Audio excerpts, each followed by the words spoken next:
click on.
Good evening. How are you? How can you be amazing? What you doing? Hello, my techie.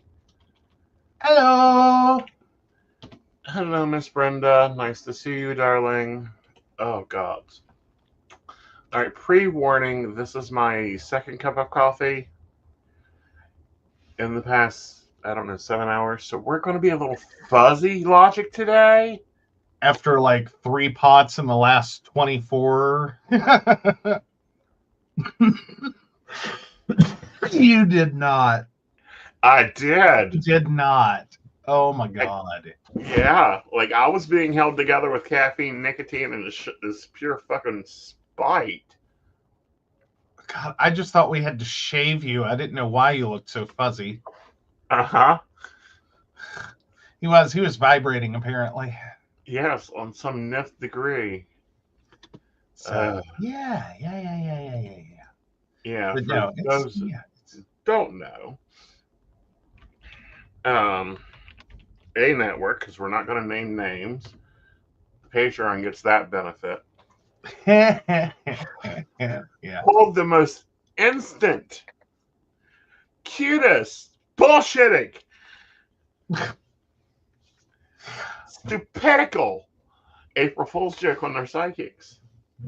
Well, okay, it wasn't actually pulling a joke on their psychics as much as it was the unintended, like, April Fools. Uh-huh. Our system took a dump.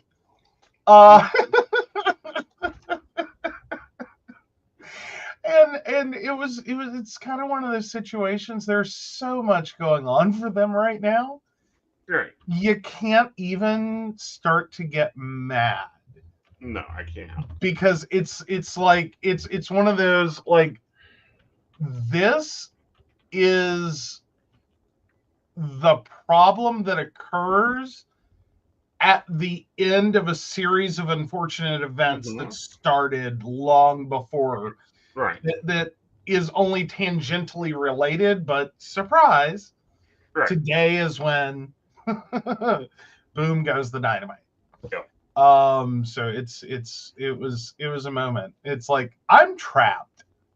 Right. I can't log out. I just have to keep working. Yes. There's no out. Yeah. And I'm like, out. Oh my gosh, what all is going on over here? Hey, Brenda. Yes, there was a fuzzy bear. Hey, Shannon. So yeah, someone tried putting a fake turd on my desk, not realizing I grew up on a farm. I picked it up and tossed it to them, and they screamed because they forgot it was a fake turd. She was like, "You picked it up with your bare hand." Me, I got hand sanitizer. I understand that. I'm there with that. Well done. Got to watch out for when those April Fool pranks turn into a prank on you. Yeah. But yeah. Yeah. Like, no.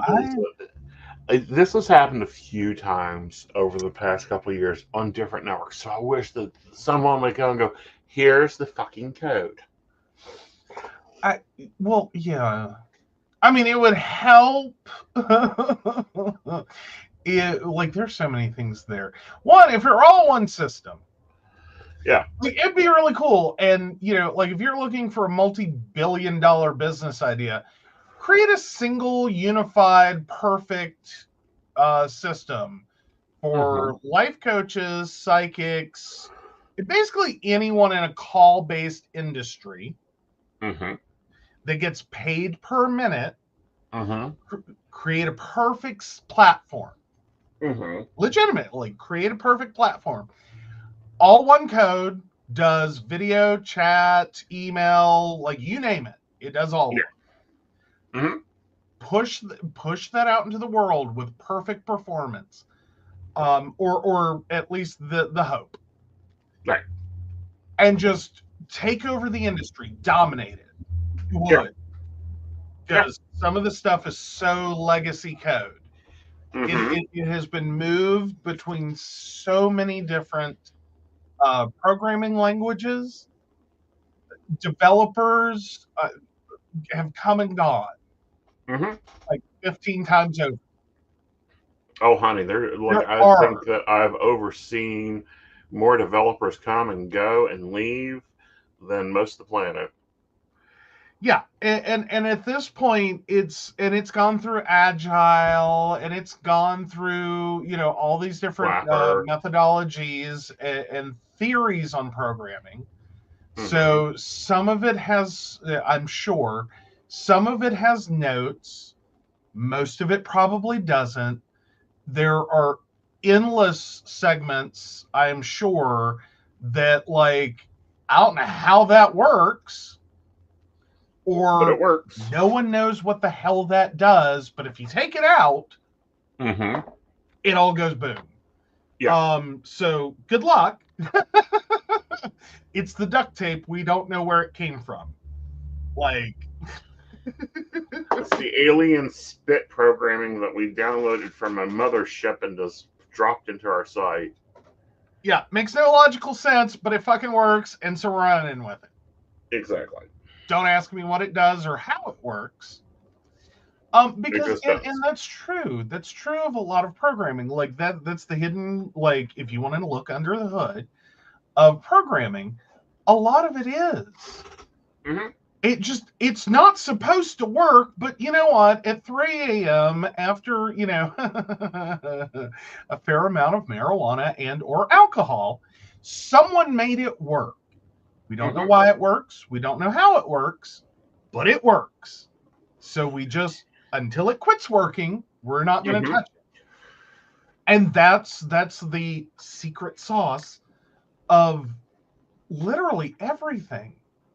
Every program on the planet, every operating system on the planet has something that is a segment of code that by all logical standards should never be doing a thing. It works. It defies all logic. It works. Don't touch it. And then whole segments that it's we don't even know. Some genius programmed this and there are no notes. There's no notes because it was during Agile, which technically is still in effect and is the second most misunderstood concept in programming.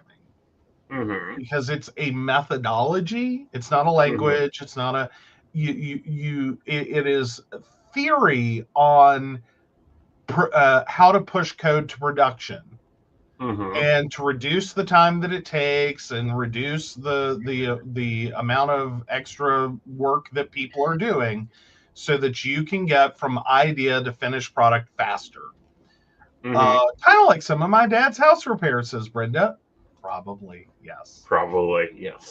Don't know why. Do not know why that spackle is working.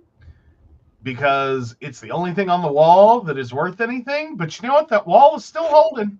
It's still holding. Mm-hmm. Yeah, no, we're And there. see, I hate agile methodology. I hate agile theory. It has caused me personally to have meltdown after Agile and lean. meltdown. Agile and lean. Uh-huh. And it's like you're misusing those words. You have no clue what they are about. You do not understand the methodology.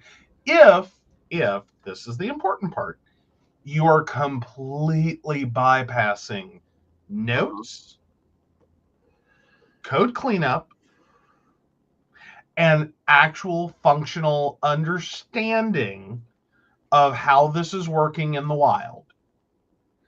That means you've, because at the point in which you skip the systems development life cycle, SDLC, you don't have a program. You have duct tape, spit, and a prayer that you're charging a premium for that will blow up in your face one day. Right, and they don't even like test it. Please give me a fucking sandbox. Drop this shit in there and stress test. Stop making me stress test in the wild. Right. And if that's another developer tells me to done. fucking break their program, I'm going to ask them to send me more chocolate. Now, I'll play devil's advocate for a second. Mm-hmm. The concept behind agile and lean is that you can become too restricted by the SDLC. Yeah. And that it can cause significant delays to market of whole programs or features of programs. Mm-hmm. And that there is benefit to being able to get quality code into production, meaning it goes out to users, by bypassing a normal, heavy, rigorous, fully, like, because technically, if you're adding a feature, you should be doing full-scale retesting. Right. Okay, but if you wait for that, then you have to stick to some pretty strict, long engagement periods in the SDLC for that to go to production. So the feature we need, yesterday is 6 months, 12 months, 18 months away from being pushed into production. Right. Okay, but we needed it yesterday. Right. The idea, though, was never to abandon the SDLC. That wasn't the concept. The concept was to recognize when it's appropriate and when it's not. And when it's appropriate, you go ahead and do it while simultaneously continuing to run your SDLC and work it, not just to abandon the concept and go, hey, it'll all work out. Yeah. No, it doesn't.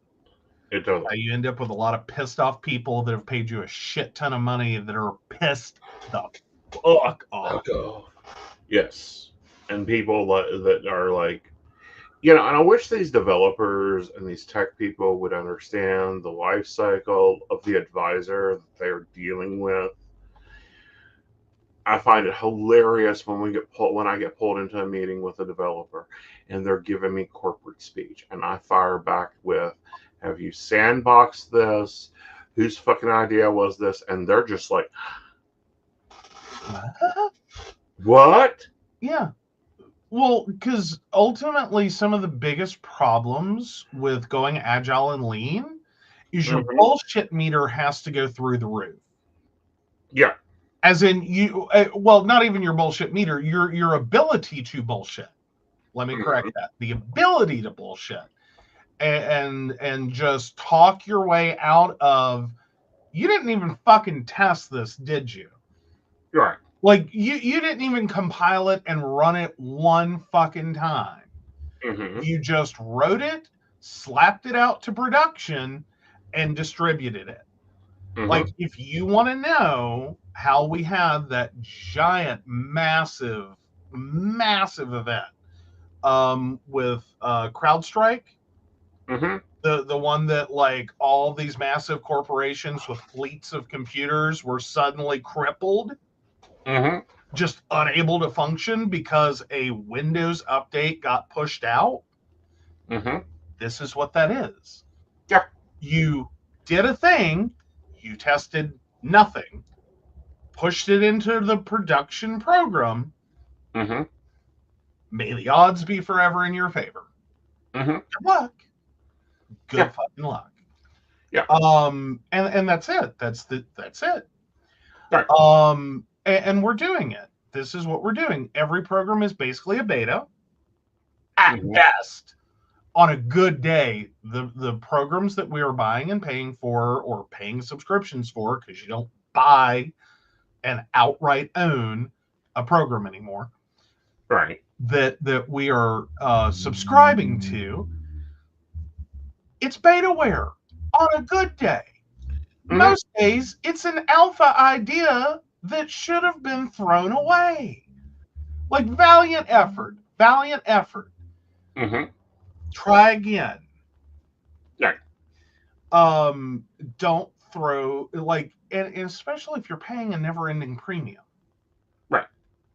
Like, I'm sorry, there's no way in hell you'll ever convince me, or anyone else who uses it, that I'm not paying a premium to Adobe for access to Photoshop, Illustrator, and the other suite of programs I have access to. This is a fucking premium. It's $49 at best. People are paying more. But for us, it's $49.99 a month. Right. For the next 6 months. For this software. I've been paying for this software every single month since, like, I don't know, 2015? So a decade. And 49 whatever is the cheapest I've gotten it. I've paid more. Paid more. Every month I have to pay them. Sure. And they introduce new shit all the time. Some of it's broken. Some of it will never work right. And then they abandon it. Right. And just next version that automatically installs. Oh, that's gone now. Yeah. What you talking about? We never heard about that. We don't know what you're talking about. No, we never seen such a thing. We have no knowledge of that process. Yeah. Talk about their dumbest one to date. I will very quickly. Adobe decided Adobe Cloud was going to be a big thing. And so in addition to the 50, 60, 70, whatever you unfortunately agreed to pay, because this is an industry-leading software. God damn, can someone please get on that? But this is an industry-leading software that we must all use, because it's harder to go to anything else. Industry-leading software. Can't say that enough times. That we were going to then pay a premium on top of the premium for portability of files across devices. No. I'm sorry, what?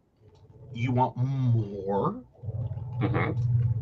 You want more money? Right. For a software that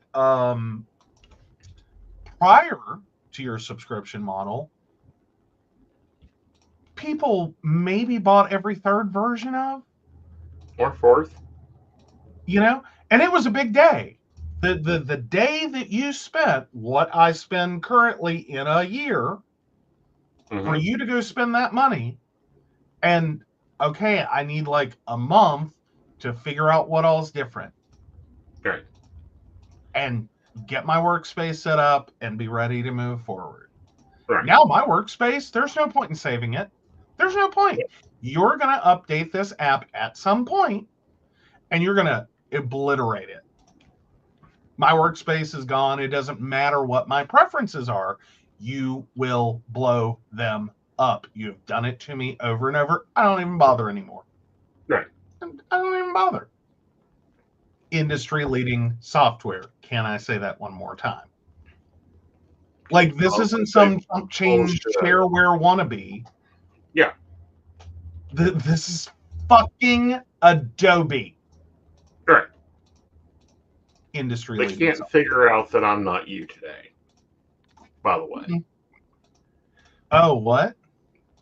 Yeah, it couldn't figure out I wasn't you. Oh, no, it needs to not figure out that you're not me. No, honey. Like, I was using my copy of Canva. Okay. Oh, and yeah.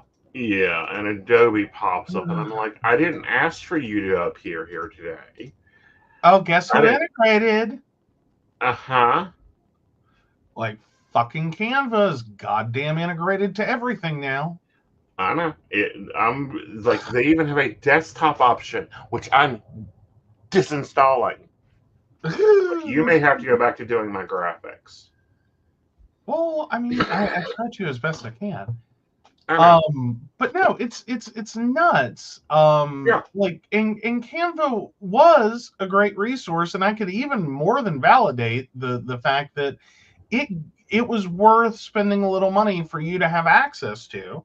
Right.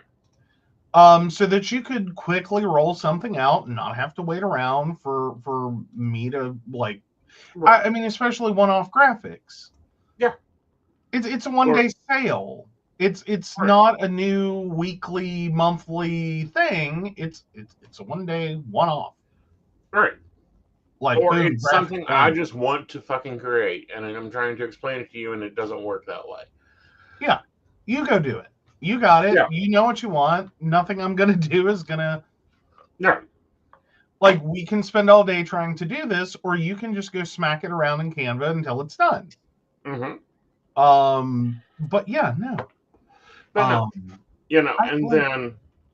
But this is software. This is right. This is software. This is not humans. I can't reach over and strangle it.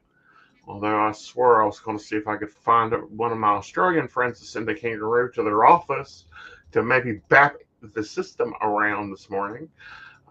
Luckily, our best friend in Australia was not on, or I would have done that. But no, I mean, and I know everyone's here. Y'all are all dealing with some version of this. It's gone insane at this point. Well, it has. And the other part of this, and this is part people don't want to talk about, and this is dragging it back to the psychic industry, is, used to be you needed a telephone. This is one that used to have the little dot. You had to have a touch tone pad, a deck of cards, and you were set. Then computers came out, and every network had to have its own computer because you couldn't operate it. Like, we have enough resources to handle all it needed. I used to have a computer that was directly just astrology. Nothing else but astrology. That's most it could handle. Yeah, because it was a pretty heavy-duty, intensive application for the time. And then you're expected to simultaneously be active and responsive on a network. No, back then, no. You need two computers for that. That's we can't handle it. Right. And now I guess I have one computer, one laptop, and then my personal laptop. But the level that we have to perform at is ridiculous. And, back then I could go, if the calls aren't coming in, I can go watch a movie or two. I could sit down and read a book. Now I've got dinging and exactly. Now I've got dinging and pinging out my elbow, and it isn't calls. It's, are you still here? Is your network, are you still active? Well, yeah, and in addition to, like, so not only do you have to be prepared at any moment to go switch a tab or Right. switch a browser, and yes, I'm still here. Yes, I'm still here. Yes, I'm still here. Hi, I'm still here. Um, which, by the way, those are some of the most annoying tones ever created. But part of the reason you're also having to do that is because now there's such a huge, and maybe it was there all along, Mm-hmm. requirement that you maintain activity while Mm-hmm. on the network. Right. Which previously, when this was about too much, well, was too much for one computer to do Mm-hmm. anything else, you had that system activity. Mm-hmm. That, like, your system is struggling over here to run this website. One website, not multiple tabs of multiple websites. One tab, because we didn't have tabs, one website. Mm-hmm. Your computer is struggling, high system resources. The code hasn't changed. Nope. The computer has. Yeah. And now this website is like, a gnat on an elephant's ass Mm-hmm. in terms of system resources. It's no Mm. big deal. I mean, yes, the code's changed, but fundamentally, Right. it's way less of an imposition on a system than it used to be. So Mm-hmm. now your computer, if that's all it's doing, Right. it looks like you died. Yeah. You just took a nap and just your computer's not doing anything. Right. You're not Except there. for constantly reloading this page endlessly, and responding to pings that, yes, you're still here. And it's like, of resources. Mm-hmm. So now you have to, and probably, well, I'm sure because you did, like, up till like right around the time we got together, Mm-hmm. you and every other advisor, it's like, okay, well, I'll add a second network. I'll watch a movie in my browser. I'll, do these other things. And all passive activities. I will sit here and play Minesweeper. I will play Solitaire. Mm-hmm. Words with friends. Yeah. And you had your system activity. And then, like, literally right as we got together and Right. like you were co-running Second Life with it, Right. you had this massive spike in Mm-hmm. business. Right. Because, oh my God, this is graphics intensive and it's running your system resources up. So Right. you are here, is what it saw. And I think a lot of that goes back to, as we were talking about, legacy code, Mm-hmm. old things in the platform, that no one knows what they do, nor have they ever touched them. But if you take it out, it all goes boom. Right. And I think somewhere buried in that, Right. it's looking for a level of system activity. Mm-hmm. It is pulling the system activity in and evaluating whether you're actually actively working. Right. You're actively at your computer doing things. Right. Why? For what reason? Mm-hmm. No one knows. That was like 15 developers ago. Right. That someone did that. Right. But it remains, and it for perpetuity, it seems, Yeah. because all we're doing is trying to take this legacy code and keep it running. Mm-hmm. No one's creating a second development team to go, what's next? Well, no Like, one's creating a team to go, okay, so we're going to take every bit of this site apart and redo it. yeah, From floorboards up, we're going to redo it. They're doing the fancy repairs. They're doing the, oh, let's change your logo. Let's modernize. It's fucking crazy bullshit. this is a 90-year-old in a nursing home with dementia that's full code. Mm-hmm. Meaning you don't let them die. You just keep pumping. Right. Everything you can. More. Just keep living. Just keep living. You're making us Right. millions, but just keep living. Right. Instead of You know. investing some of that money as a planned strategy Mm-hmm. for the, continuation of your corporation Mm-hmm. to run a second department to go, okay, 20 years, it's Mm-hmm. a long goddamn time to be working off of one group of core code. Yeah. There's no way this is sustainable. Exactly. Microsoft hasn't even pulled that stunt. Right. There was a plan and they implemented it, and it, for better or worse, became like, I think, Windows 7, 8, 9, or Windows 7, 8, 10, and 11. Mm-hmm. Trying to skip that 9 is so hard. That ultimately broke away and said, wait a minute. We can't keep doing this. This isn't going to live forever. Right. We need to rebuild it from the ground up. Mm-hmm. And that's effectively what they did. Right. Because it was becoming problematic. There was so much legacy code. Mm-hmm. At some point, we don't even know what this is. Yeah. We don't know what this does. We don't know why someone created it. We don't know what it's here for. And there's no one to ask about it. Yeah. And we Because keep they're gone. putting it through different versions, Mm-hmm. and we can't find anyone that uses it. Right. But if we take it out, it goes boom. What the hell does it do? We don't know.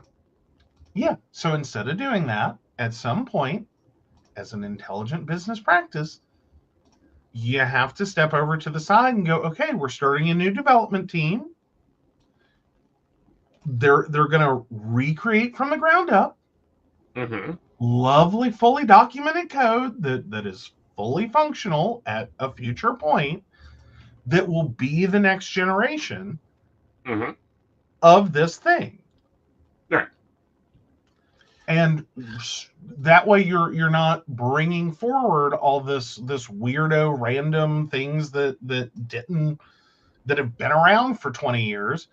Your whole cloth creating a new system that does the same thing but does it better. Right. And then, Second Life was an enjoyable party. It was okay. It was cool. It wasn't, but I can only listen to so much DJs until I realize that all they're doing is playing the same set every time. And yeah, now that I'm a DJ, I'm a bitch about the music. Mm-hmm. But again, that's another skill I have created out of sheer I need something. Yeah. Yeah. Well, and not only did you one, you loved Second Life to begin with, and going to parties Sure. was fun, but then you're sitting Right. here going, I can do this better. Yeah. I can do this differently, and I think people will like it more. Sure.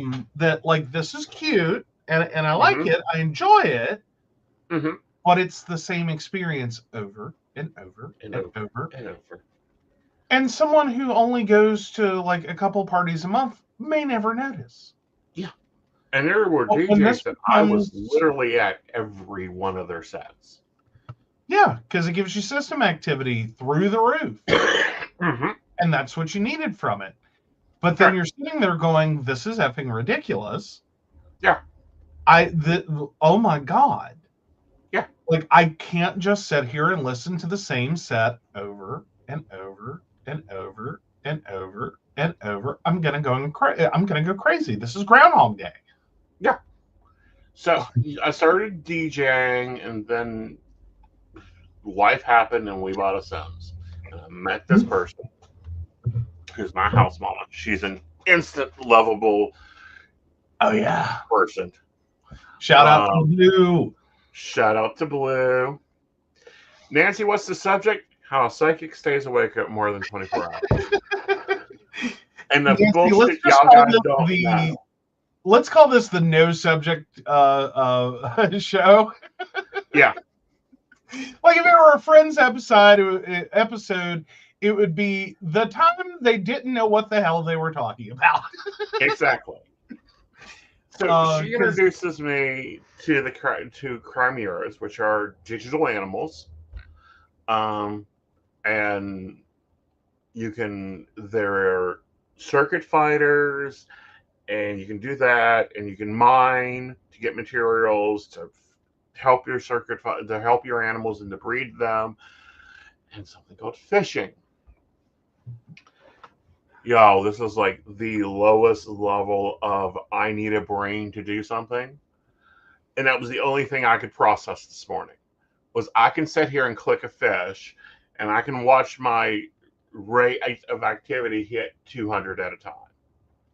yeah, well, and it's a very important part of it, and actually just having a Nancy says, "Huh," like you're just as confused as we are. You're fine. You're exactly where you need to be. Mhm. So, but to catch Nancy up real quick. So yeah, Aeson got stuck on the network last night, so he didn't go to bed till like what, 3. 3? Yeah, he normally, and that was 3 this afternoon. He normally goes to bed at about 9, 10 a.m. Mm-hmm. He had a very long night stuck on a network that would not let him log out, and then had to like get up for an appointment at 7 and then roll straight into this. Right. So it's the unshow. Yeah. Like we're It's doing the show. The show's a good We're show, here. but we're showing you behind the curtains of what the network does. Mhm. Um, So and what our life looks like sometimes in the network world. Mhm. Mm. And the reason why some of the most successful psychics are playing WoW are in Second Life. I thought I was the only one, but no, I've been corrected on that. oh Most of no, them there's don't no. offer readings. Well, yeah, And like they've kept their personal persona, their uh-huh. gaming persona, Hmm. and their business persona as 3 discrete people. Right. You kind of collapse in on yourself. I do. Like, you It's get the all same Aeson Knight. Aeson everywhere. Yeah, it's just all Aeson Knight. It's just, oh, Brenda has a question. So, real question: how does being sleep deprived affect your readings? Actually, it doesn't. Now, I may have cut to the chase a little bit on some of the clients and then, like, look, she doesn't love you. She's got a restraining order. Why don't you move on? Yeah. Yeah. Like well, but your readings are generally pretty direct to start with.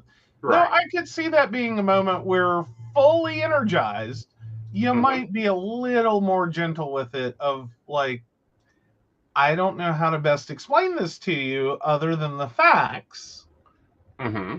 which are the following. Mm-hmm. I don't know how you want the universe, spirit, a deck of tarot cards, or me Mm-hmm. to overcome that. Right. You know, there is a theory and a training modality where you push everything to, like, the Oracle of Delphi series of study. Like, they are sleep deprived. Like, they sleep like 2 to 3 hours a day. They're living on massive stimulants. They're living on massive um, peyote and other drugs to get there. Mhm. Um, but I don't do that method. Like, that's not me. So basically, they're doing like crack shack reading. They're doing very deep spiritual readings, and it's metaphorically great. And as you reach that certain points within the sphere, you can get to that level of So a it's basically a necessary alpha vacation wave. quest as a job.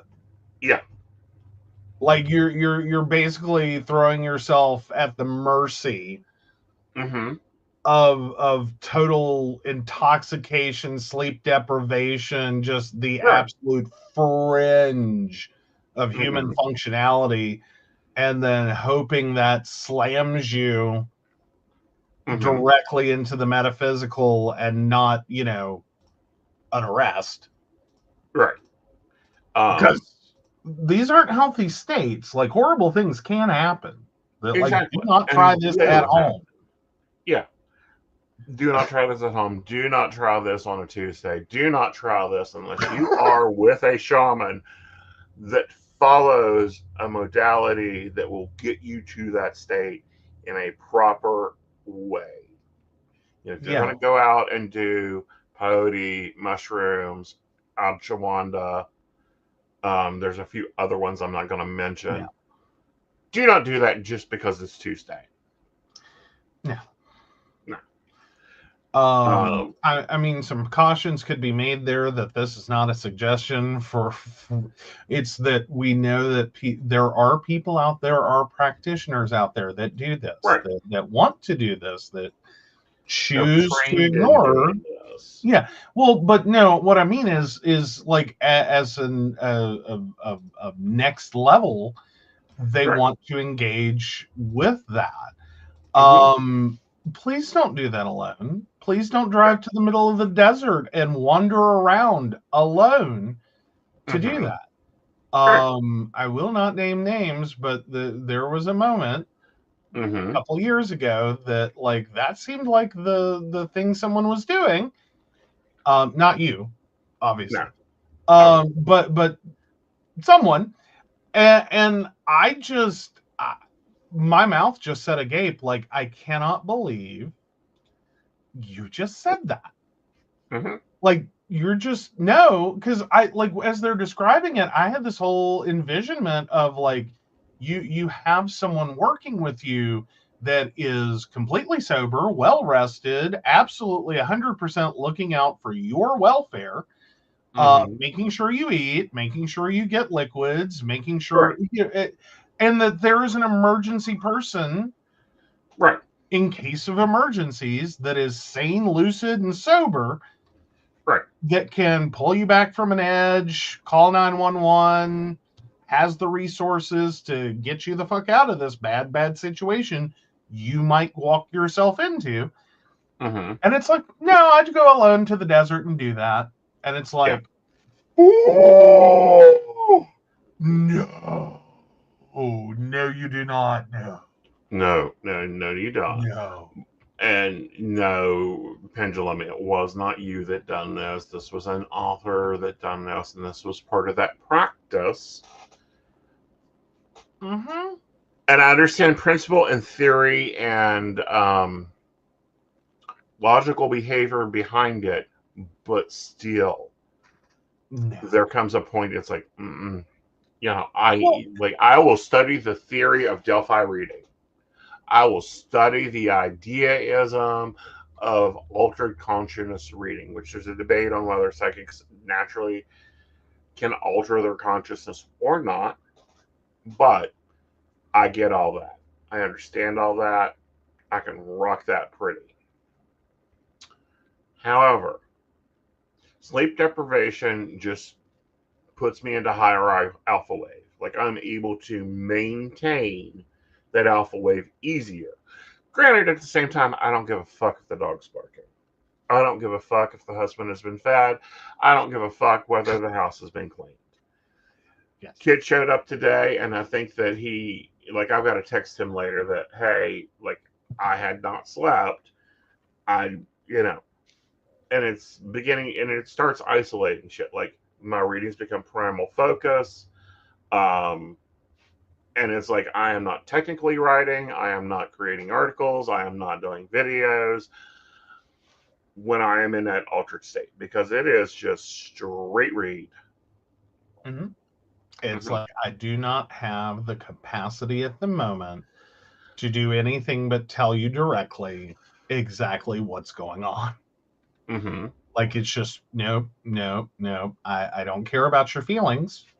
Mm-hmm. I don't have the capacity. Mm-hmm. And that's one. I mean, that's very specific to today and days like today. Right, but that pushes Um, me to my height level, is what I say. That's the only way I get pushed into that zone. yeah, and there's cost for that. Like, you're Yeah, flying too close to the sun. yeah. Let alone what any of the Oracle of Delphi or whatever, peyote magic thing you want to do. That's Mm-hmm. a whole other level. Mm-hmm.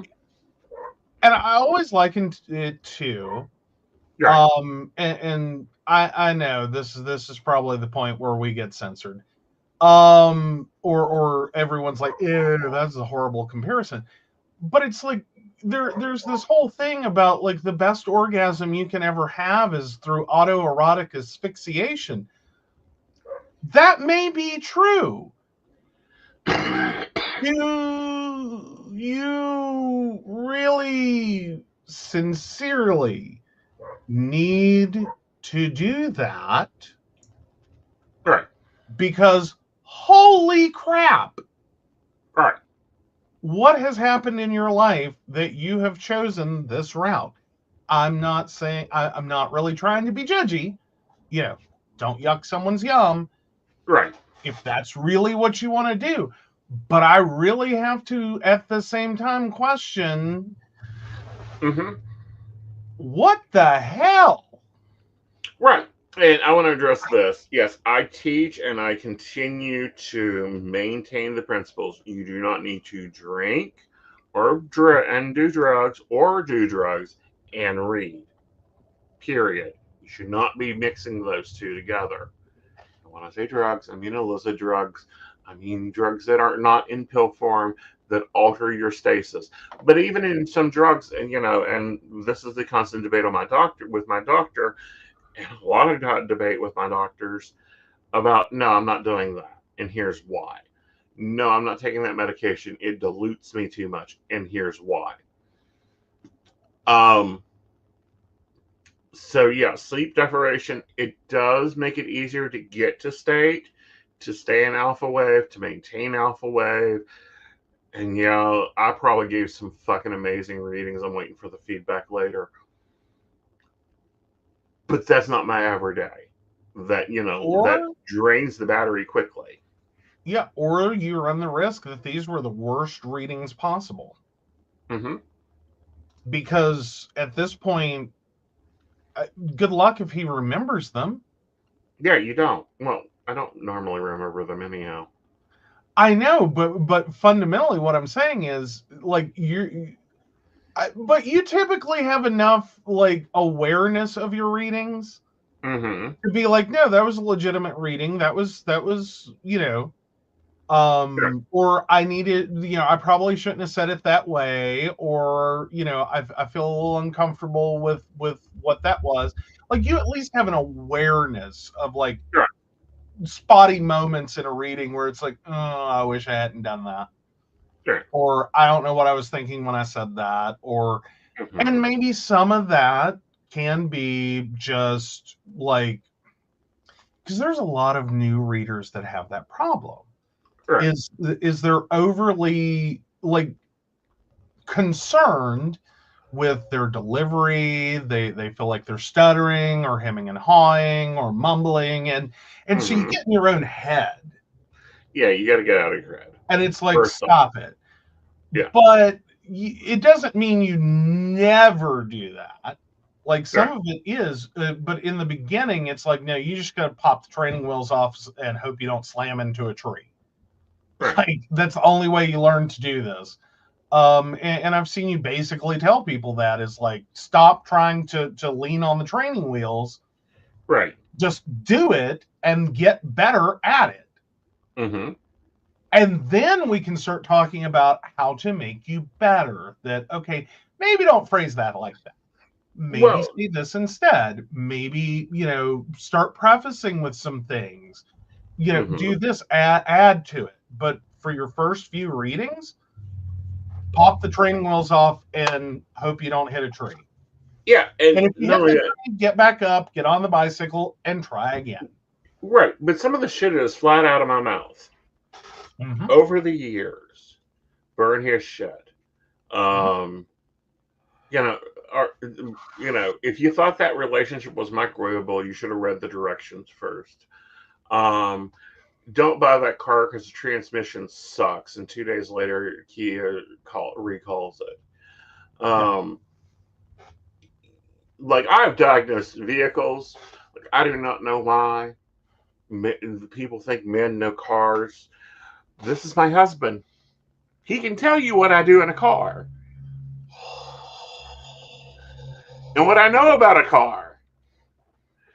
Does it run? Great. Put gas in it. I swear to God, the man has a visual deficit that is specifically located at the instrument cluster. Uh-huh. He can see everything beyond it. He can see everything in front of it, but there's a layer right where the instrument cluster in a car is. He sees nothing. He knows Yeah. nothing. It doesn't matter if it flashes, moves, or dings. He sees nothing. He knows not. Right. He knows But not I'm what sitting speed here he's going. He does diagnosing. not know how much gas he has. He does not know when he got an oil change last. He has no clue if it occurs in this one little layer of visual distance. Mm-hmm. Again. So, and I have diagnosed engine problems and system problems and transmission problems and chosen cars and all this extra knowledge that only works when I'm reading. Mm-hmm. Oh, cool. We're a little east north of that, I think. Yeah. Let's try that as west and north. Okay. Yeah. Anyhow, one of those directions. But so I don't filter my ratings and I just check my feedback. It's still glowing. I'm happy with glowing feedback, thank God. Yes. But so that tells me I at least kept pace. Mm-hmm. He is the self-proclaimed passenger princess. No, I'm the self-proclaimed passenger queen. I have my phone, I have my planner, I have my coffee, I have my snacks. I know where you're going.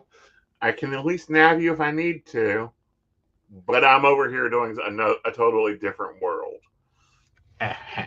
Passenger princess. Yes. Queen of the passenger princesses, but passenger princess. Yes. I prefer to be nowadays to be a passenger princess. Used to be like, I'm driving. And still, if it's someone other than Joe, I'm driving. True. Yeah. But it is what it is. So but no, like nowadays, like you check the game you're on. Your psychic may be playing it. We phone upgrade, computer. If you are in this business, just go. Yes, I know it's tight. Take your little butt over to Rent a Center and tell them you need the most bang ass gaming system. Mm-hmm. And then go find you a game. You need. Yeah. Things you wouldn't expect you need. Mm-hmm. Go play WoW. And then there's so many. Well, and it's already occurred. It's not occurring. It's occurred. So many of the platforms may have a website still, if at all, but they're very much moving into the app space for phones. Yeah. Just completely bypass tablets. Went straight to phone, and you're expected to be able to do all of the things on your phone. And in addition to that, and understandably, because it is the app space, they're not covering a range of phones. No. It's what was available when we started this project. That's fine. That's all we're doing. Right. What, like, or anything better than this that comes along. We'll do the next generation of devices. We're not supporting your Android 7. Right. We're not supporting your iPhone 6. Right. Like, F you if you think you're working a network with like devices that old or older. It ain't happening. Nowhere close to it. Like, there is a key expectation, and we've had to have that conversation that like, you don't get to own a phone for 2, 3, 4, 5 years, Right. and continue to be successful. Right. It's a business expense. You have to keep it moving. Like, whatever just came out, you need to plan to buy fairly soon. Yeah, like the new Galaxy just came out. Probably this month or next month, we need to go get me the new Galaxy. And it's not that my Galaxy is bad. Like, my Galaxy is perfectly running fine. Like, it ain't broken. It's actually in really good condition. But it's part of the business. Yeah, rub it in. You haven't broken your screen yet. And he doesn't use a case. He's just out here with his phone, raw dog in the world. Oh. Yeah. I don't use a case because it could interfere. Yeah. I don't, I don't run antivirus because it interferes. Yeah. Although that's a thing that wildly died. Like, for phones, it was never there. If you're running antivirus on your phone, just stop it. Yes. Just stop. You're doing yourself more harm than good. I'm sorry, that shouldn't be my professional opinion. It's my professional opinion. Everything says that's bad professional opinion, but truth. It's the most oversold, underutilized problem solving. It's creating more problems than solving. Same thing for like speed boosters and like cleaners. Please stop. Yeah. I like the number of times I've had the antivirus, speed boosters, and system cleaners or computers and like your portable devices, your tablets, your phones, your whatever. The number of times this has been the problem, regardless of any benefit it claimed to be giving you, it has become the problem. I cannot believe that happened. But here we are. Right. It's not helping. Right. Mostly because they all became vehicles to either sell you a new device, sell you an upgraded subscription, or to sell you product through advertising. Yeah. Yeah. It's nuts. Right. God forbid, don't ever use a VPN with your Facebook. Just don't do it. Please don't do it. You do not want to go through a verification of your account with Facebook. Ever. Right. It is a nightmare.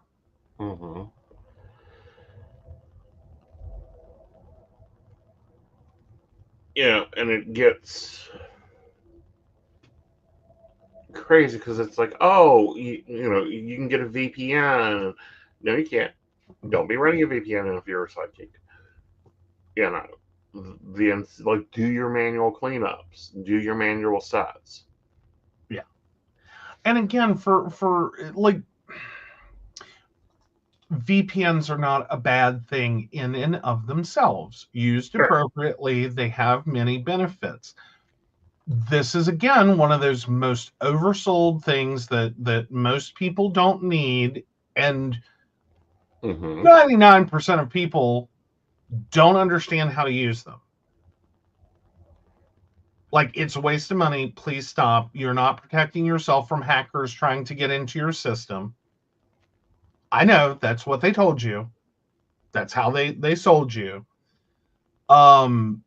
You're creating problems for yourself because you're turning it on, leaving it on, and you're not gonna like what happens. Right. Again, truth. They can be useful. They can be a wonderful tool. So can a sledgehammer. You have to know when to use it and when not to. Right. But yeah. All right. Ooh. I'm looking for your Am I the Asshole? Okay. Yeah, God, that was a quick hour. Yeah. Jeez. Time flies when you manipulate it backwards. Oh, or a message Joe about finding one. Tech Yeah. support. Yeah, like, I mean, I'm more than happy to help people. Like, I really am. I hate cleaning up messes that could be prevented. Right. Professionally, I can't. I struggle to even charge people for that. Right. Like, you could have messaged me, and in like 5 minutes, I can help you. Mm-hmm. But then you end up buying something or paying for something, or somehow money leaves your hand. Mm-hmm. And then it's like, what were you trying to do, first of all? Okay, that's not what this does. And then now I Right. have to tell you to go spend more money. I Right. struggle with sending people invoices for that because it just feels so scummy. Like, this isn't how it's supposed to work. No. Like, I hate that marketing and advertising has gotten to a point Mm-hmm. that we are manipulating people into buying products and services Mm-hmm. that promise to do things or sound like they do things Mm-hmm. they don't do. Right. They just don't do. Or, well, yeah, it does that. Like, it's kind of like buying, an F-350 to go buy bread and, get your hair done once a week. Right. You know what I mean? Like, overkill to the max. Like, don't do that. Like, there's better, cheaper, faster, whatever ways to do it. It'll be okay. You don't need the whole thing. I mean, if you want to buy the F-350 to do that, that's a life choice one can make. Really bad bread storage, though. The truck bed just lets it fly out, y'all. Well, I know, but the extended king cab, there's room for lots of bread, and then you can buy like whole pallets of it if you really wanted to, Yeah. But again, just to run to the store. Sorry, I'm making fun of an old joke my sister tells. Uh-huh. I know. She has a great big truck, and everyone jokes about, it's a hell of a bread hauler. Uh-huh. And she's like, uh-huh. Uh-huh. All right, let's find out if you're an asshole. All right. Am I the asshole for feeding my daughter's softball team junk at our sleepover? I, 35 female, have 3 children, all enrolled in extracurriculars. My oldest daughter, who's 13, plays in softball and has for years. I live in a smaller town, so I know the other girls' parents, and we are all acquainted. I even consider a few of them friends. We take turns having big, huge sleepovers for the girls at our homes, and this weekend, it was my daughter's weekend. We had never discussed what we should and should not feed the girls, just allergies and such. So I didn't think there were rules. My other child is also in sports, and I've never had complaints about this either. And I've hosted these sleepovers before, just not this season yet. And there are a few mothers, newer parents to the team. Anyways, I had bought the girls pizza and breadsticks and had pink or regular lemonade offered for dinner. I also had a lot of snacks, mostly chips, but I did bake some brownies as well. The next morning, I had just got a lot of Dunkin' Donuts. It's 15 girls I'm feeding, so I figured it was easiest because these types of things feed a lot of children. My children don't normally eat like this either. I just was excited for the first sleepover at our house this season. Anyways, I've gotten some complaints from the newer moms to have joined the group in our group chat and have said that I shouldn't be loading their children up on sugar and junk food and how their kids don't eat like that at home. I replied back that it was a sleepover. It was supposed to be a fun event for the girls. So what was the big deal? That offended them. They accused me of undermining their parenting and said their daughters wouldn't be coming to my daughter's sleepovers anymore unless I decided to feed them better food. This caused an argument because, like I said, no one has ever mentioned what they feed the children at these sleepovers, and there was never any rules. I thought it was fair game. I then again said it was just fun food. It was a slumber party, and a few of the other parents agreed with me. A few hours later, that mother replied in the group chat that her daughter would no longer be coming to any events at my home since I couldn't see that fun food was just a different word for junk. Then called me a lousy mother for feeding children up with that shit, then left the group chat. Am I the asshole? No. No. Pack Susie a little lunch. Well, I don't even think it's that. I get the newer mother's point.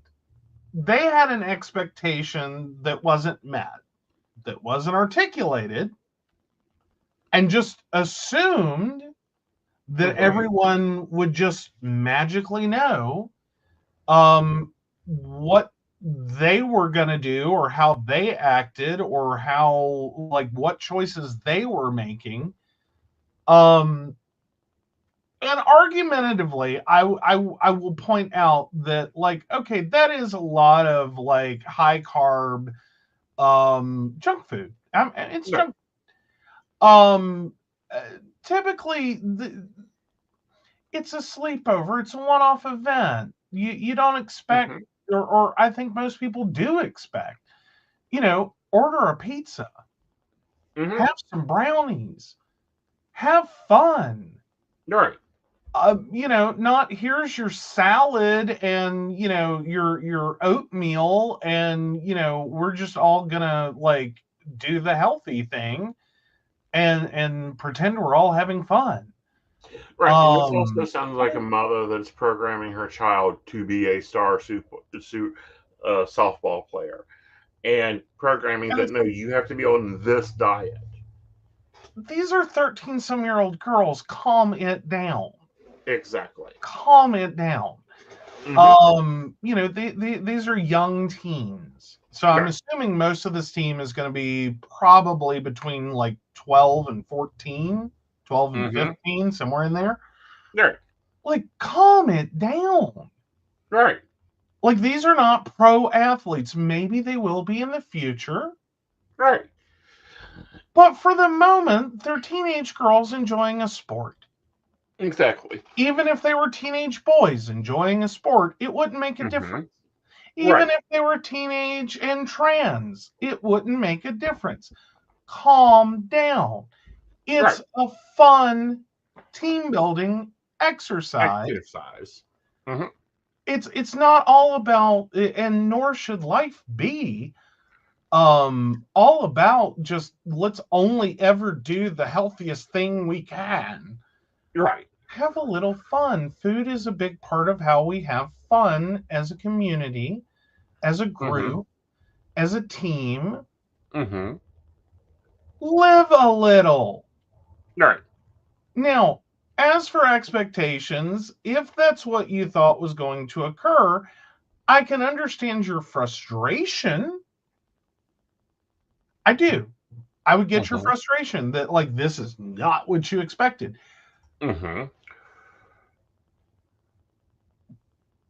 But how are you not understanding that with no clear guidelines, like there's no posted, like, these are the rules, we will only feed the girls this, and this, that, like, if that's what you wanted this to be, right, you needed to communicate that and get everyone on board in a hurry. Because again, most people are going to go, it's a group of teenage girls or boys or trans kids or whatever. Right. We're that are getting together for a sleepover and to have fun and grow closer as a team, as a unit, as a whatever. Right. yeah, it's probably going to be a lot of junk food. And that's Right. okay. It's one fucking sleepover. It's one night. Even if they did it once a month, this is not going to ruin their health. Right. I mean, assuming that you are, as your perfect motherly self, this health conscious mother, if the rest of the time, 29 days a month, 28 days a month, however many other days a month, Right. you are strictly sticking to like this is what this is your healthy eating. Right. This one day is not going to hurt them, even when you're hosting it yourself. Mm-hmm. Live a little, buy the Yeah. donuts, fix some French toast. Yeah. Like it'll be okay. Yeah. Like, But what is with the over intensity here? no. I mean, if you don't want your children to be in environments where you cannot strictly control their consumption, Right. let your children be in environments when you cannot strictly control their consumption. Right. Seems like a bouncy ball to me. Let's follow it. Like, not the asshole. Not Right. the asshole. This is ridiculous. Right. I mean, definitely take care of allergies and such and avoid that. Like that is just common sense. Right. No one should die or go to the hospital from a sleepover because they were exposed to their allergen. But Exactly. the rest of it, my Mm-hmm. God, calm down. Right. Get Take a a grip. chill pill. Like, God, you just sound like you were so much fun at a party. Yeah. Yeah. All right. We'll read the comments in a minute. Okay. All right. Do we got a poll? We got a poll. Poll is up. Poll is up. Vote, vote, vote, vote, vote, vote. All right. So moving over to our psychic, can a spirit guide present themselves as someone else? I asked my spirit guides to be truthful in the way in which they present themselves to me. I know my guides are chill and have been extremely helpful on my journey thus far, but is it possible for them to present themselves as a certain person that might not be them? Like someone they weren't in a past life, as a way to comfort me because the person they're portraying themselves as comforts me. I heard somewhere that spirit guides will present themselves with whatever suits your needs. Maybe I'm overthinking it, but I don't really like the idea of my guide presenting themselves as someone they weren't in a past life.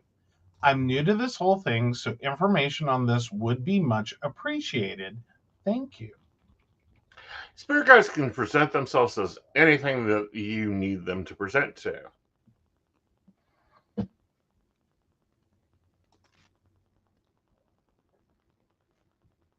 Okay, but see, that's basically what they said. They're just going, can I control it? And be like, no, you're not showing up as my dead grandmother. Mm-hmm. Like, oh, hell no. I know what you're trying to do. I know you want me to have like motherly, nurturing, matriarchal feelings. Mm-hmm. No. Yes. Okay. They won't do it. Um, like David hasn't aged. He still looks like he's 35. He's always looked 35 and out of a library. Okay. Well, but he's not like, choosing in a moment or as one of many to like Mm-hmm. show up as like, your dead grandmother. Yeah. No, not Because happening. he needs you to feel a certain way or feel a certain connection or Mm-hmm. you'll listen to him better if Right. and if he did or had or there are multiples, Right. you could be like, no, no, no, no, no, no, No. no, no, no, no, no. Stick with someone, that you Right. were. an embodiment you have had. Right. Because, well, and I think that kind of gets into a deeper question. Okay. Not presented here, but I think it would be the deeper question. Is ultimately you are talking about a non-corporeal bound entity Mm-hmm. that is already adopting a humanoid form Right. for the sake of convenience for you, Mm-hmm. because otherwise this is all gonna get a little weird. Right. Because what does their non-corporeal form look like? Right. And would that potentially be more traumatizing? And would they even want to show that? Yeah, you know what I mean? Like, might want that, but I can understand also not wanting to be manipulated. Right. So I think there's kind of a rail you have to cut, like, an allowance there. Yeah. For how they choose to present. Yeah, and they're only going to present the way, like, they're not going to show up as the boogeyman. They're not going to just flip forms because it's Tuesday, Right. And as far as the comment is showing up as my grandmother, he doesn't like heels to begin with. Well, but you're getting my point, though, is that Mm-hmm. already this is a construct. Yes. And theoretically, there's also the question of, is that how they are presenting themselves, or is that how you're interpreting the presentation? I think it's how you interpret the presentation. Okay. As to So who you are, what you look like, all that. Right. Well, but that becomes the question is, if you were to see, and I'm going to keep using it, Right. if you were to be seeing your spirit guide as your dead grandmother, Mm-hmm. that's more to do with you Than them. than them. Right. That's the form you're choosing to see Mm-hmm. them as. So you need to work out why you're choosing to see your spirit guide in that form. Right. In order to ultimately change it, wouldn't you? Correct. Okay. So it's a little more than just asking them, don't do that. Right. It has a lot more to do with, why am I doing that? Why am I making you look like someone? Like, Right. what am I trying to get from that? Versus someone else or a random stranger I saw 10 years ago on the bus. Like, you have options. Is what it sounds like. Like, you could theoretically change what they look like on a whim and just be like, you're going to be a bowl of spaghetti today. Within reason, and it has to be living. Oh, fine. You're the flying spaghetti monster today. That'll be cute. I'm just saying, like, you got options. Like, you can do. You can be a cat. Right. You can be a cat. You can be a horse. You can be, you could be a yellow-red flying ballerina. Yeah, like there's multiple options there, but but that's what I was taking from it, was it's ultimately how you are choosing to interpret their presence. Exactly. And they interpret their presence. Yeah. Oh. Because they can interpret their presence in a different direction. Yeah. Well, because I would think that if you asked David what David looked like, he may or may not come anywhere close to what you're seeing, because what you're seeing is an interpretation of him connected to something about you, right, that needs to define a humanoid form for him to exist in. Because, quite frankly, does David even have gender? Like, it's a construct. If you're an energetical being, need you necessarily be gender as we understand it? I'm not talking masculine, feminine, in terms of like the greater pagan belief more system. complicated than that. That's what I'm saying. Right. So I wouldn't think that an energetical being Right. necessarily has gender in the terms that we would normally define people with.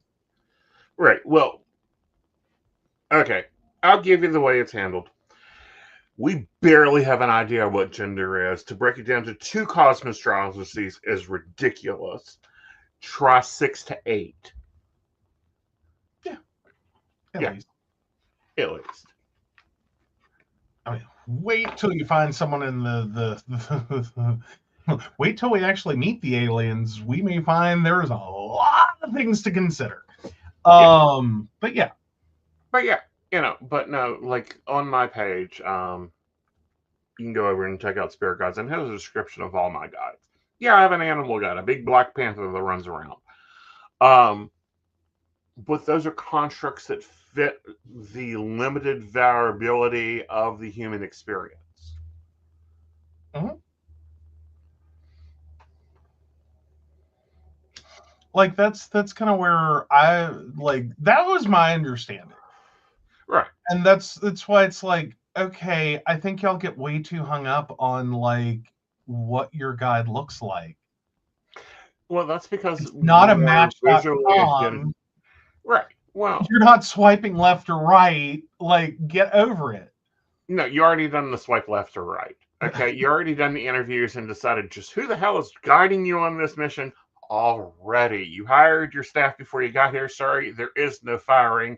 There's no termination in the contract. Get over it. Like, the physical appearance is an interface. Mm-hmm. Like, they're not actually speaking to you. There's not a voice. You're Right. hearing a voice based on a communication based on an energy transfer. Right. It's sort of like your computer turning ones and zeros into synthesized speech that you Right. audibly hear and process. Right. And if we go fire up in the food chain, can you imagine a seraphim appearing to a human? The only thing they would fucking see is feathers and wings and a little bit of damn glitter. They'd pass the fuck out. Yeah. Oh, and then Pendulum's Path has an addendum. Okay. One of my guides died as an sorry, that's not funny. I shouldn't even get. Mm-hmm. One of my guides died as an infant. Would be kind of funny to see a floppy baby giving me ethereal advice. Yeah, I mean, I just on a good like day. I would have to interpret that like Boss Baby. Uh-huh. You know what I mean? Like this anthropomorphized like baby, or Look Who's Talking, for anyone who remembers that movie. It's time to sign up for your AARP discount. Thank you very much. I've watched that on repeat. Bitch, I I know, don't so have need I. AARP. So have I. But you know, we're getting there. We're getting there. No, we're not. No.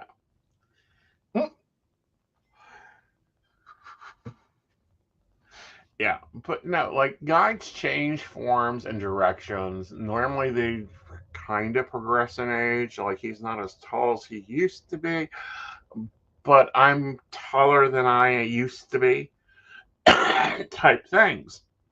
Mm-hmm. But they don't morphosize into your grandmother. This isn't that thing in Harry Potter where you stand in front of a armoire and flick your wand and your god changes into whatever you think is funny today. A lot of it has to do with their own personalities, their own behaviors, their preferences.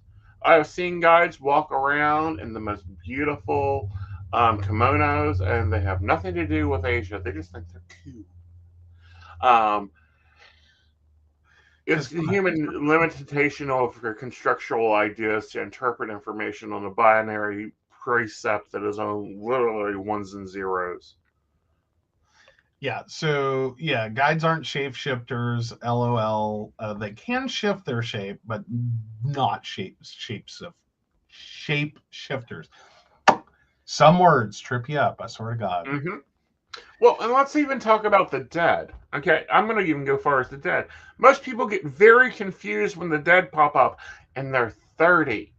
You remember them at 92, and they've got red hair and spiky orange jumpsuits, and you're like, She never wore that. Bullshit! She didn't. Go check your damn photo album. Don't be telling a medium don't be telling your dead what to show up as. Yes. But now, can you choose things that you weren't? Like, can you Elaborate. like? I mean, and this has never occurred. Don't even try.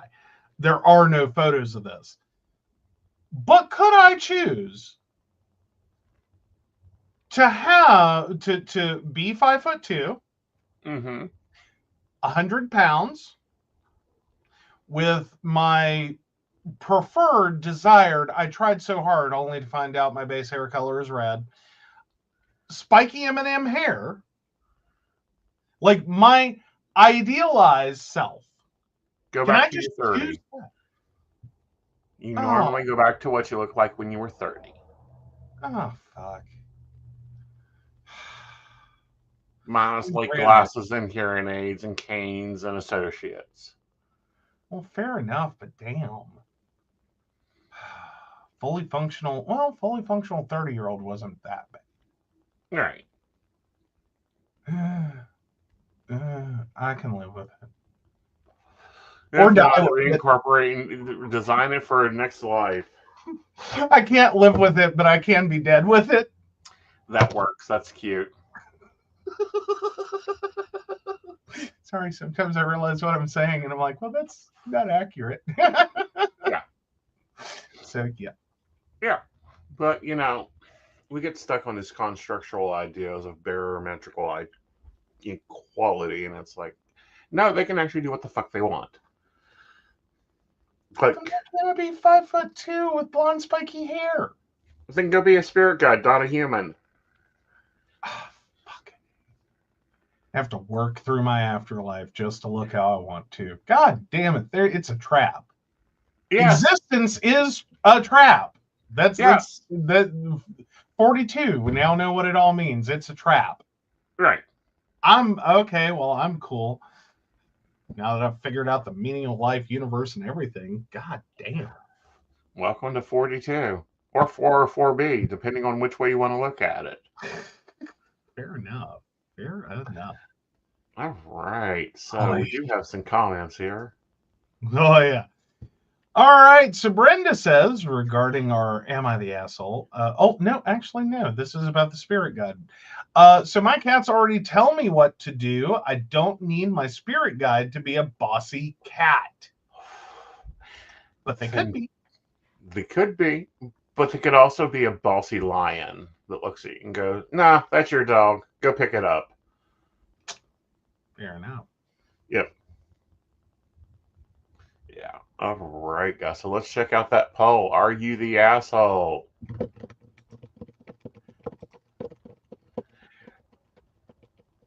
Call Domino's. You are not the asshole. Fair. Like, unless you really define, and I think I'd rather it. Not that I'm a parent, not that I know, but I swear to God, if I had to work with parents like that, I would be like, just no. Right. Take your children out of the equation, please. Yeah. I figure that's what the parent apparently did, was see themselves out, left the group chat. I mean, sometimes problems solve themselves. Exactly. Sometimes you got to let the trash walk itself out the door. It's quite cute when it does, because it's all cute. Well, but see, this isn't, because this is a child deprived of an experience because their parent is too rigid. Right. Like, get over yourself. Right. And most likely this parent, unfortunately, is one of those that, the child will have to do extra laps because the coach, whatever the coach did or whatever the coach feels. Or like this instance, like, oh, you have to train like 5 times harder tomorrow. Right. Because you ate all this junk food. Yeah. No. Like, oh my God, stop punishing your kids for existing. Stop punishing your children for the dreams you never ignited. Yeah. Like, stop living vicariously through your children. Right. It's just stop. Yeah. All right. So yeah, we had some comments though along the way. Awesome. Let's discuss those. Yeah, so Brenda said teenage sleepover equals fun and junk food. If she was that concerned, she should have asked before the sleepover. Or sent carrots and broccoli. So if you really want to have influence, not control, influence over that sleepover, send a veggie tray. Mm-hmm. Make that part of the thing, is instead of dumping all the expense of a sleepover on one parent Mm-hmm. or all these kids simultaneously, Mm-hmm. send food. Yeah. Create a sign-up list for who's sending what. Do love lasagnas. Work out a menu. Right. Work out your problems there in a group chat with other adults. Yeah. Act like an adult. Yeah. Would have been a whole lot easier. Yeah. All right. Then Brenda also says, good way to single her child out from the group and possibly cause eating disorders when they learn to hide their eating or binging. Right. Hi, creating trauma and shame around food is never a good idea. Do you want to know why we have one of the leading causes of our obesity epidemic in the U.S. is the sheer amount of trauma and shame we have generated around food. Yep. Like that, you don't shame people skinny. Right. You don't shame people healthy. Right. It doesn't work. If anything, you make the problem worse. Right. Don't know how to explain that any better. Please stop doing it. Right. Oh my God. Right. And it's not junk science either. Go look. There are studies. They're peer reviewed. They're replicated. Right. It is a flawed human logic that says this is the answer. Mm-hmm. No, it is not. No. It doesn't work. It's that. never worked. No one has been shamed skinny in any positive, healthy way. Right. I'm not saying you can't get results by doing this. Right. The results that you get, you should not want. Right. Because they are attached to many, many, many other problems. Right. That's what I'm saying. Yeah. Right. So, yeah. Right. So, I'm going to talk about this fairly quickly, and then we'll get out of here, because I know that we've all been here a while. I'm now an affiliate of Keen. You will see Keen links. You will see Keen emails. You'll see different things popping up. Who knows? They may even send me a commercial for this. Hope you guys enjoy it. It's going to be some more content. It's going to be more themed content. So I hope you like that. It's also going to have different readings that I've never offered. My Patreons are going to get those reading offers in a separate posting.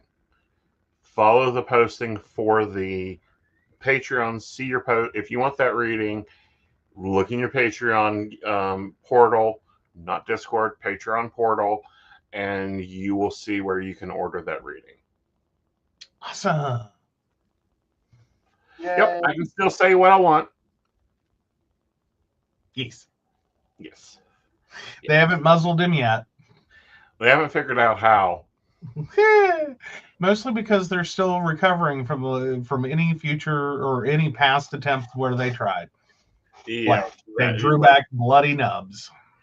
Yes, didn't work. But no, this doesn't change anything about the network other than you're going to get content. You're going to see postings from Keen. You're going to see in my social feeds. You're going to see content following the theme. You're going to see marketing following the theme. You're going to see images for Keen.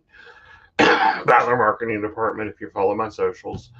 Patreons are going to get the added benefit of getting these designer readings that are specifically designer readings, meaning that, they're designed for a specific reason. They're going to get that option also. Yay! And you can order them through Keen. If you are a viewer and you're not into Patreon, yes, click the link in the blog or whatever to order them through Keen. Yep. Yep. And the first one went up today. It did, and the horoscope needs to go up today or tomorrow. I mean, you have to look at the date on it. Excuse me. Oh, goodness. All right, guys, I'm going to go get fed. And then I will be back on later. No, it isn't. What is this one? What is this one? This one was. This one was the rebirth. Yeah. Yeah, the rebirth reading. Yeah. I had to stop and pause for a second. I was like, no, it's all about rebirth, but the card is the Fool, which is anyway. Yeah, it's all about rebirth, renewal for April. You got the pink moon that we'll be talking about, and some astrological trends. Oh, honey, like I will tell you, if I got another one of those "Is he coming back?" readings this morning, I would look at the fish and see what the score was to say yes or no. If it was a boot, he wasn't coming back. Evens and odds. Uh-huh. Yeah. All right, so take it away. All right, so of course we want to thank Beverly Walker, Mika G, Brenda, Joan Owen, Shannon C, Shannon D, Lady Gwendolyn, Caitlin Bell, Devin, and Bella. If you'd like to learn more about us, the show, or how you too can become a Patreon sponsor and receive all the wonderful benefits our baristas receive, please visit us at pcspnetwork.com. Yes, and of course, I'll be on later tonight if you'd like a reading. Be following my socials to see when I sign on. Bye, y'all. Bye.